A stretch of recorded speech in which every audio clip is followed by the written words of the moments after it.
সকল শিক্ষার্থীকে স্বাগত জানিয়ে শুরু করছি ম্যাথ ক্লাস। আজকে আমি ম্যাথ ক্লাসে নবম দশম শ্রেণীর general math set and function page number 27 exercise number 1 এটি 2024 অর্থাৎ নূতন কারিকুলাম অনুসারে।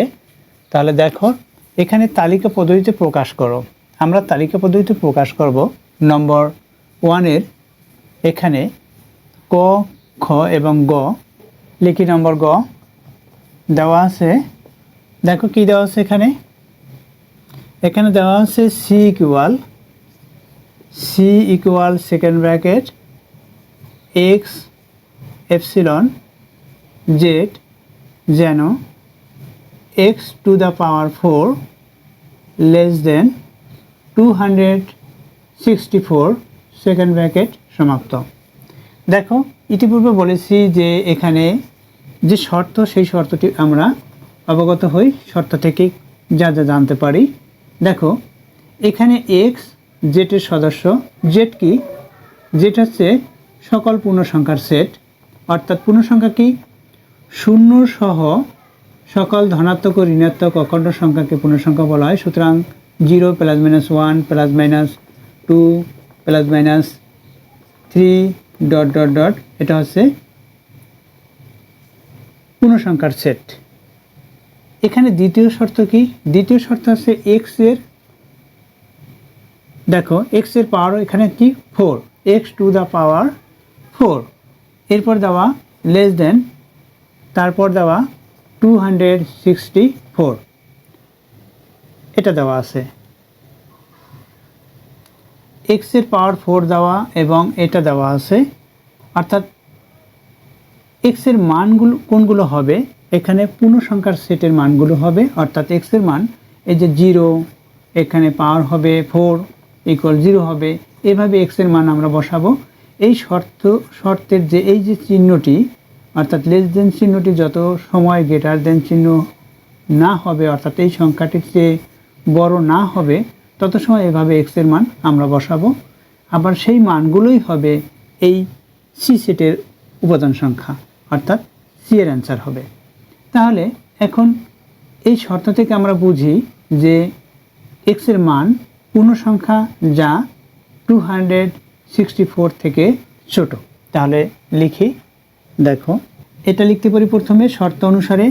এখানে জেড হচ্ছে পূর্ণসংখ্যার সেট, লিখি এখানে জেড হচ্ছে পূর্ণসংখ্যার সেট যেখানে জেড ইকুয়াল সেকেন্ড ব্র্যাকেট, যেহেতু সেট সুতরাং সেকেন্ড ব্র্যাকেট দিয়ে নির্দেশ করতে হবে 0, +-1, +-2, +-3 ...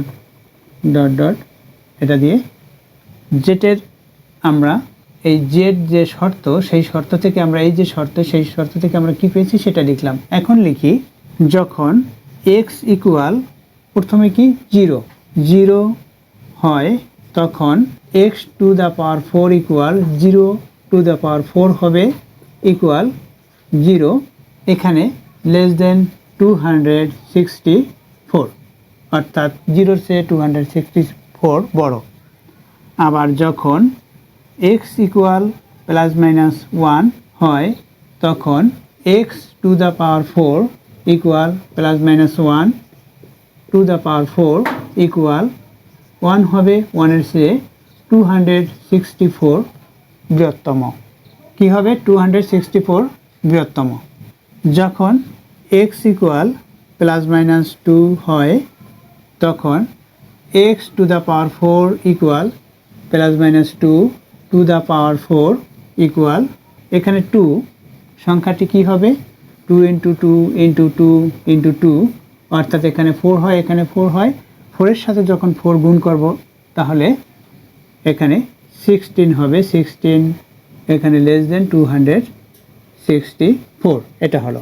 আবার লিখি যখন এক্স ইকুয়াল +-3 হয় তখন x to the power 4 equal +-3 two the power 4 equal 3 × কি পাই?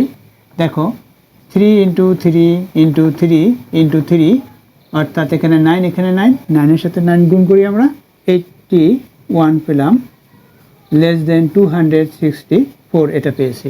আবার লিখি যখন কমা x ইকুয়াল প্লাস মাইনাস 4 হয় তখন x two the power 4 equal plus minus 4 two the power 4 equal, এখানে 4 কতবার? 4 বার হবে। এখানে যেহেতু পাওয়ার 4, সুতরাং 4, এই যে 4 এই সংখ্যাটি অর্থাৎ এই ভিত্তিটি, এই পাওয়ার যতবার থাকবে ততবার হবে, অর্থাৎ 4 × 4 × 4 অর্থাৎ 4 বার। 4-এর সাথে 4 গুণ করলে 16 হবে, আবার 4-এর সাথে 4 গুণ করলে 16 হবে, 16-এর সাথে 16 গুণ করি তাহলে হবে কত? 256।